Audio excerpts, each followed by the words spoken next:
everyone. Welcome to Beyond the Bar with Kaitlynn Diaz here with Ed Reyes. Thank you so much for joining me, Ed. Tell me a little bit about yourself. You're an attorney here in Tampa. Would love to hear, you were going to tell me a little bit now, but would love to hear it moving forward. Sure. So, yeah. Yeah. So my name is Atty Reyes. I am the attorney at the Reyes Firm, which is actually the real name is Edward J. Reyes, PA, but it's too long. Reyes Firm is catchy, punchy, so we go with that.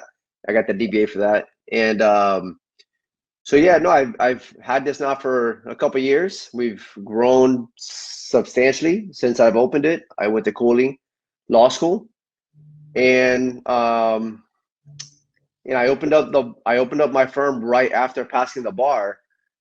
But my previous experience, I owned a doctor's office for 13 years, and I owned a gym for a couple of years, and I owned a real estate company for a couple of years. So I like business, so I literally just jumped in, and no complaints.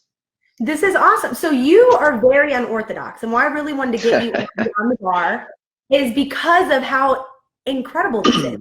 Most of the time, people such as myself, they go to law school, they go right out of undergrad, and they have zero experience with running a business or having a business. You ran a doctor's office, you ran multiple businesses before having a law firm and having your own business. And so what can you say going into law school set you aside by running those businesses that you saw so much that set you aside from your other colleagues and other law students? Well, so I started school, period, at 31. I have a wife and two kids. And at 31, because I did have the doctor's office, and I had that, like I said, for 13 years. And I used to own a gym around the same time. And the laws were changing, and they wanted the laws to be that they wanted the doctors to be on the corporation. And I didn't want to do that because I've had some doctors, they might be doctors, but they're crappy business partners if you ever decide to work with any doctor, a lot of times. and then at that point, I decided to, I wanted to go to school. I wanted to do something, and me and my wife, we literally just had the conversation and said, it was on the way home. I was on the way home from the clinic, and we literally said, I wonder what I would do if I had to close the clinic, because the clinic was making me a lot of money at the time. That we had an MD, we had a chiro, a massage therapist, acupuncturist. It was 4,300 square foot medical office, and also personal injury, saw tons of clients there as well. And my wife was like, just in conversation, maybe you should go to law school. I said, why not?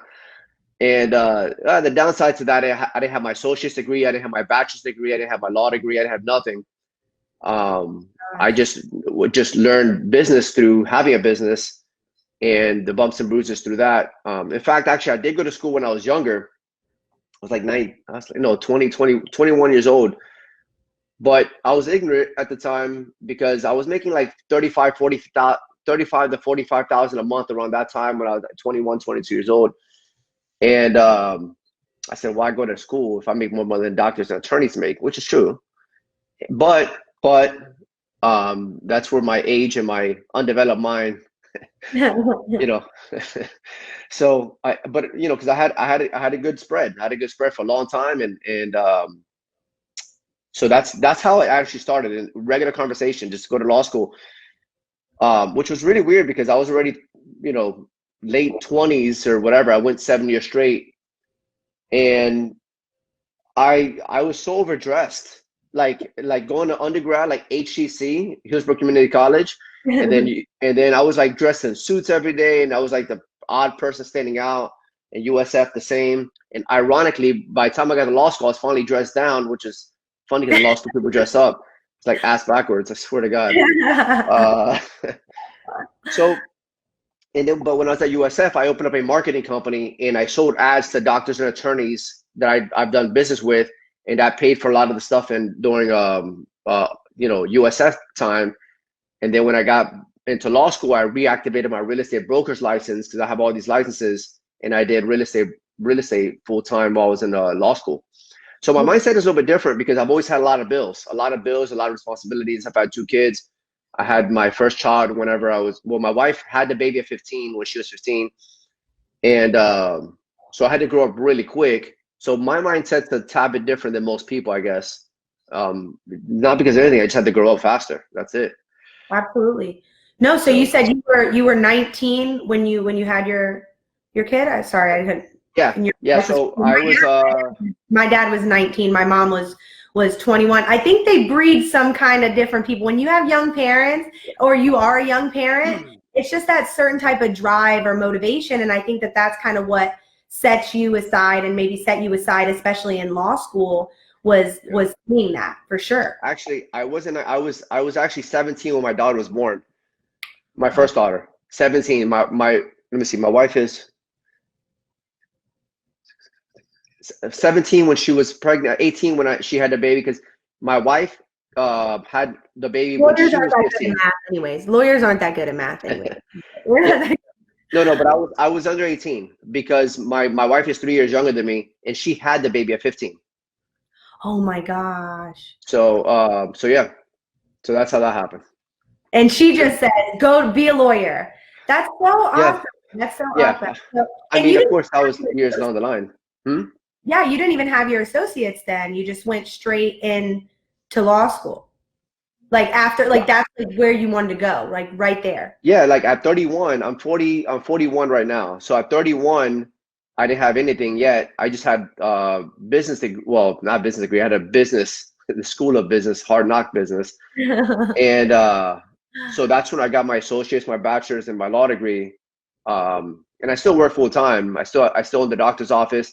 I own the gym, but when in 2008, had to make some changes there, and I've done a lot of different things in my life. Growing up, I've always done stuff to generate income and starting a business, a whole bunch of other things, and it was definitely a a different experience going back to school also. For sure. So knowing business before you went into law school, do you think that it prepared you, knowing that you kind of already knew business going in? Like, do you think that they kind of taught you a lot of how to run a business? I feel like I feel very comfortable in difficult situations. A lot of people, they feel overwhelmed, especially in law school with the papers and this and that. A lot of people don't work, and not saying you have to work or not. But I've been in some really bad situations, especially growing up in the neighborhood that I grew up in. So there's a lot of things that don't make me nervous. When people are nervous and they're like, I don't know. Listen, I've been in situations, I've had guns to my head and a whole bunch of other things when I was growing up, and I've been in some very peculiar situations. So to me, stress doesn't, it's nothing. I mean, don't get me wrong. I mean, we all stress out at times, but I don't have that same type of, I guess, fear when it comes to that. Like, what is a guy in a suit going to do to me? like what is this teacher going to do? Like, oh, he's going to raise his voice. Wow. Okay. I'm going to go home and cry. Like, that isn't, you got to respect the people regardless. I mean, not saying, you treat everybody with respect, treat everybody nice, but I don't, I literally, the way I thought about it and how I thought about school is all I want to do is finish this semester. When I'm done with this semester, I just want to think about the next semester. I don't want to think 7 years down the line, because a lot of people are like, oh my God, that's a long time. I literally only want to think, let me just finish this semester and let me see where I'm at and finish the next one. And I chunk them like you're running. Like if you're running, I run to a tree. I'm like, all right, now I see the next tree. Let me run to the next tree. And that's how I thought about it going forward. And everybody would ask me, well, that's a long time. I'm like, what are you talking about? I'm just going to like March, going to April. You paced yourself, you set your goal, you paced yourself that way, and you got there. So what made you want to open up your own firm here in Tampa? I can't work for people well. Like, I work with people very well, but I can't work for people well. There's a difference. I've been self-employed for 21 years now. I used to work at a bank a long time ago, and I used to work when I was in right when I finished high school for a little bit of like maybe a year, 2 years, or whatever the case was. In corporate America, I realized does not work well for me. I was actually, when I worked at the bank, I was getting promoted a lot. I was getting these awards. I was getting money used to be called pies. They get these bonuses for cross-selling. and they used to make me go to different branches and train other people of how to be more efficient, how to be, what I was doing. The problem is that I didn't get the corporate America idea yet. They would take me somewhere for me to be trained to be a manager, for example. And I was moving up quickly, but what happens that when somebody tells me no, that doesn't stop me. So I would go to a place, and they'll, like, this lady was supposed to train me and she wasn't. So then I would go to her boss, and then it wasn't happening. I would go to their boss, and I'll go to their boss, and I'll go to their boss. And I kept going over all the different tiers that I started talking to the CEO of the bank on a regular basis. I'm like, hey, Dale, what's going on, man? So are not helping me. And the reason why I'm here is to be there, is to be a manager. So clearly the trickle-down effect gets a lot of people pissed off. I didn't understand that idea. What I knew was I'm there for a reason, and I wanted to grow at a certain speed, and you're stopping me, and that doesn't work for me. So that's why I can't work for anybody else. I have tons of people that I work with in teams.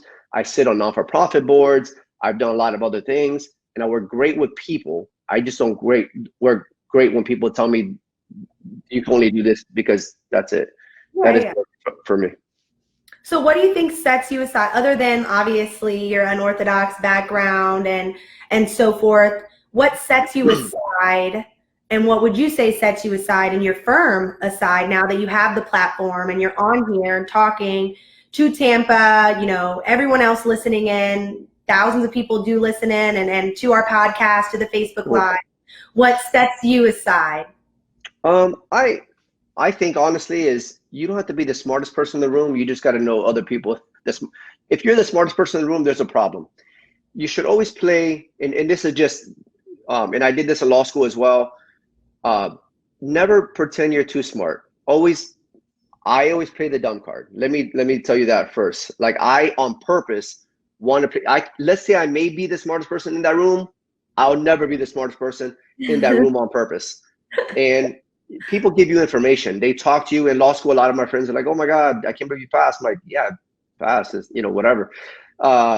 Because what happens that when you're on this pedestal, everybody wants you to fall off the pedestal. It's almost like the underdog idea, right? Like, you want people to really help you out, and you want to be genuine with people, and you want to help other people out as well. So what you want to do is you want to be nice to everybody. Be nice to everybody. Be respectful. Never talk above them. The way I see it is I'm a person like anybody else. Like, I just have a different skill set than other people. What I find that's easy may be very difficult for somebody else, but I'll never talk above that person. It's one of my biggest pet peeves. I do not like when people try to talk down to me or ignore me. I don't do the same to other people. And the reason why, because, I learn something from somebody every single day. And if people think I'm not approachable, if people think I'm like too big, that I feel that I'm too important, they're not going to want to approach me. They're not going to want to give me their business. They're going to want it. This guy's a pain in the ass. So as an attorney, you got to really get your head out of your own ass. Like, seriously, like seriously, like a lot of attorneys, they get so like caught up on, I'm an attorney, shake my hand. Like, Reyes hitting it with the facts. I love it, Reyes. It's true though. So what happens that I'm the way I am always. I've hung out with people that have no money, and I've hung out with people that have a lot of money. Now I have quite a bit of money. You know what I'm saying? So like, it doesn't change my personality with other people. Of course, I'm not, I'm not going to disrespect anybody. I'm not going to, I treat everybody the same. And that's super important, because I know so many people that they get out of law school or they're in law school, and they think they're so important that because they have this new knowledge, they talk down to people. They're like, "Oh, you don't understand." And listen, in my mind, I might be saying, "God, that person is not smart," but I'll never, ever, ever treat somebody inferior for any reason, because they have a different skill set. They have different experiences that I have that I can learn from them. So that's one thing that I think is really important, is always be on people's level, and you'll see how people want to help you because they see that you're helping them as well. In addition to that, consistency. Above all, I may not be the smartest person, but sure as hell I'm consistent. I will continue to be persistent. I will continue to knock on your door, knock on your door, knock on your door. If you tell me the door's locked, I'll find a window. You know what I'm saying? That if the window's locked, I'm gonna look somewhere else. I'm gonna go to your neighbor's house. Like that's my personality. Is Find a way. Yeah. So no is no. No is not no. No is you don't know enough information to give me the answer I want. So that's the way I think about it. Like it's persistence. As long as you're like persistent and you treat people like with respect and you never think you're above anybody else, and you really do treat people with respect, you have no idea how far that goes. I mean, there's so many people, like even tutors, for example, when I was in law school, in life for that matter, I literally would make them feel so important on a regular basis where people would take advantage of them. And even going through law school, or even going through USF, you have no idea how many bagels I brought to these people. You have no idea how much like I even have massage therapists come and hook them up on free massages and stuff like that. Like I would do whatever it takes for to make the person that's helping me value that. Like, you know what? Absolutely. Every time this dude comes, he brings like some bagels, or brings me this, or brings me that, or he calls one of his doctor friends and they hook me up with chiropractic and massages, whatever the case is. If you're helping me, I'm going to make sure I help you in some way, because when I need you, you're going to pick the phone because I've helped you. Absolutely. No, and I think a lot of it, I would say just being raised by a Hispanic father is a lot with the Hispanic culture, because I remember my father coming and visiting me in college, and it wasn't my professor saying I was a straight A student that impressed him, or anything like that impressed him. It was the cafeteria lunch lady that said, I love your daughter, and that she smiles at me every day and says hello to me, and she's so kind, and she's always saying hi. And he said, I did a good job. And then that's when I realized, you didn't even care about my professor or this or that, all this hard work I do. You only care that I said hi to the, Rosita at the, the lunch lady. And he was like, yeah, because you should treat everyone like the CEO. And I think a lot of it is just the Hispanic like culture of kind of bringing that and doing that and so forth. And when I talk to your firm, I get that a lot with the ladies there, and they're so kind, and a lot of it is teamwork. They love you. They love working for you. So I definitely wanted to say that. They love work. That's your father's a wise man. I mean, it's true. I mean, if you treat even the person that you in your mind you think is less in your, they're not. They just have a different skill set. They're doing work that I don't want to do. Like seriously, like they're doing stuff that it has to happen. I just don't want to do it. Doesn't mean that I'm better than them by any means. I mean, just for example, like the same concept, the lunch lady. That lunch lady can send me a wrongful death case. That lady can send me a paraplegic lady. That lady can send me whomever, and I get to my biggest clients from people you would never think ever would send me. Like you just have to treat people with respect, and not for business only. Just have a better quality of life. But you're right. I'm Hispanic as well. I grew up in the Cuban culture. We still do the pig roast. We still do the the Noche Buena. We dance. Whatever. So, I mean, we still do all that, and it's still a great time. Were you born here or first generation? Yeah, I was born in New Jersey, but I've been here most of my life. My family, both, my wife too, actually, she was born in the United States. But my mom and my dad were born in Cuba. And yeah, so that's how we grew up. I mean, that's just the way it is. I mean, listen, my mom growing up, like I wanted to go out places, and she's like, yeah, you're going to replace facade, or you're going to lay cement. And do something to have fun. You got to do something to have fun. And my friends too, they're like, oh, you go outside. We're going to have la fiesta de cemento. We're going to have fiesta. I'm like, Mom, but I want to go out. I'm like, I want to go hang out. She's like, yeah, you can do that when you're done with all this. Yes. And it's a different mindset. Like a lot of people, their parents are scared to tell their kids. It's a different mindset. It instills hard work, and I think that goes far. I'm not saying people that are not Hispanic or ethnic don't have the No, hard we're work. not that. We're just talking about culture, and that's kind of like just Yeah, how it is. It's just like that's it is. kind of what they give off. It's just they're more caring in that sense of when they're talking to people and so forth, and just those principles of my dad when we were younger of everyone like the CEO, because you never know who you You need, don't. or you just don't know. You really have no idea who you're going to need in a company. But now it calls for the last call, the fun part of the end of the evening, or the rest of the show. So it's Beyond the Bar, and this is the last call, like at the bar. And I'm going to ask you 2 questions. Before I do you listen to rock and roll before I ask this one? Are you like familiar with some rock and roll, or should I ask you like who would you have like as a salsa, reggaeton? What artist would you be? What artist would you be?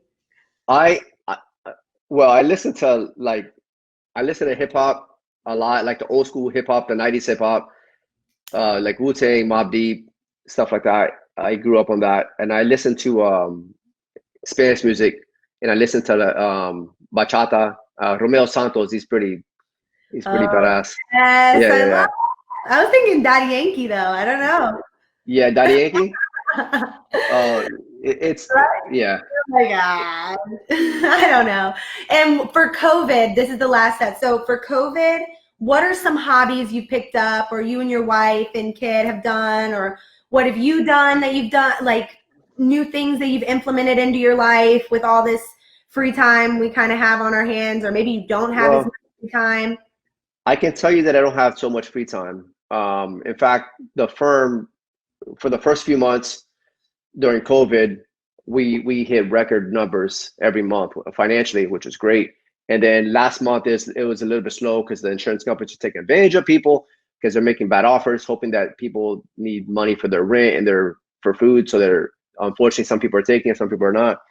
So we followed a lot of. Call Momentum, call Kaitlynn at Momentum, and we'll hook it up for you. Well, it's getting kind of crazy, right? So one of the things that's been I've started working out a lot more, which is great. I lost 19 pounds since COVID. I've been training once or twice a day. I'm eating better. In fact, I actually got the COVID last week, to be honest with you. And so I have one more week at my house. So so I kind of went through this process myself. Oh, no. It's not as bad. It's not as bad. I mean, I think for me, I'm glad I didn't, nothing serious happened. But I mean, for the first 3 days, it was tough.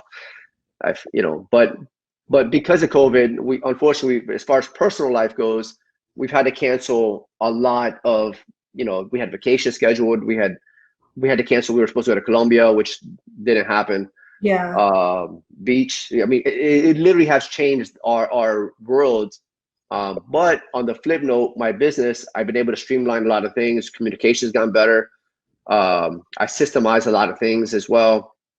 I actually even created a separate business that will be rolling out pretty soon on helping other attorneys how to grow their firms.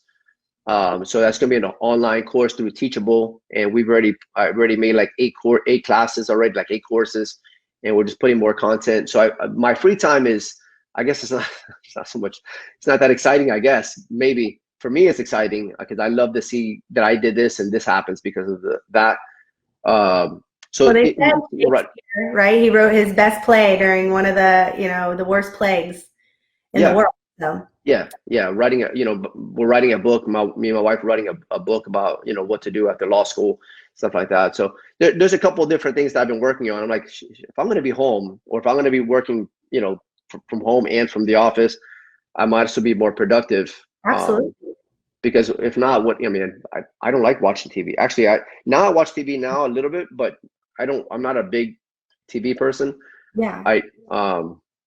I prefer being productive personally, which drives a lot of people crazy. No, I'm the same way.